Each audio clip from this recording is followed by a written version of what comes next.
అలాగే మనకి జాతాశోచము, రెండవది మనం ఇక్కడ పలకూడదు, 2 ఆశోచాలు ఉంటాయి.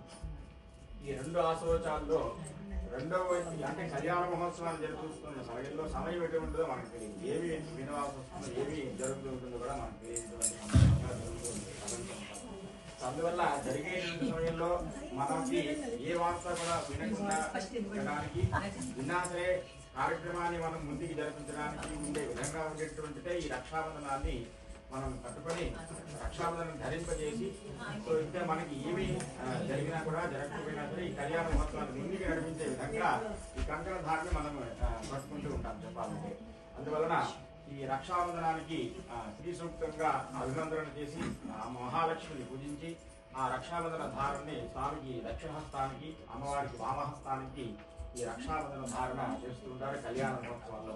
దాని తర్వాత యజ్ఞోపవీతాన్ని కూడా దీని తర్వాత సమర్పిస్తూ ఉంటారు. యజ్ఞోపవీతం బలమస్తు తేజ శ్రౌతస్మార్త కర్మ అనుష్ఠాన విహిత యోగ్యత ద్వారా అని చెప్పి, సో బ్రహ్మవర్చస్సు లభిస్తుంది అనే ఉద్దేశంతో ఈ యజ్ఞోపవీతాన్ని ధరింపజేస్తున్నారు. అట్లాగే బ్రహ్మచారిగా ఉన్నప్పుడు ఒక యజ్ఞోపవీతాన్ని, అట్లాగే రాముడు గృహస్థాశ్రమం తీసుకున్నప్పుడు 2వ యజ్ఞోపవీతాన్ని ధరింపజేశాడు ఈ గృహస్థాశ్రమ సమయంలో.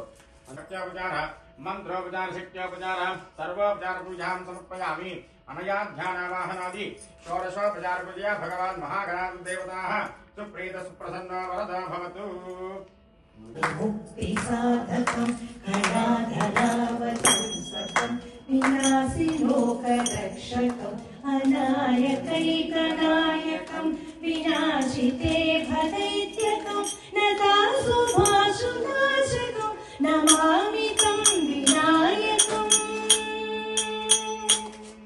నతేతరాదిభీకరం నమోదితార్కభాస్వరం నమః సుధారినిచ్చరం నతాదికాపదుత్తరం సురేశ్వరం నిధీశ్వరం గజేశ్వరం గణేశ్వరం మహేశ్వరం తమాశ్రయే పరాత్పరం నిరంతరం. సమస్తలోకశంకరం నిరస్తదైత్యకుంజరం ధరేధరోధరం వరం వరే భవక్త్రమక్షరం కృపాకరం క్షమాకరం ముదాకరం యశస్కరం మనస్కరం నమస్కృతం నమస్కరోమి భాస్వరం. అకించనాతిమార్జనం చిరంతనోత్రిభాజనం పురారి పూర్వనందనం సురారి సర్వచర్వణం ప్రపంచనాశభీషణం ధనంజయాది భూషణం కపోలదానవారణం భజే పురాణవారణం.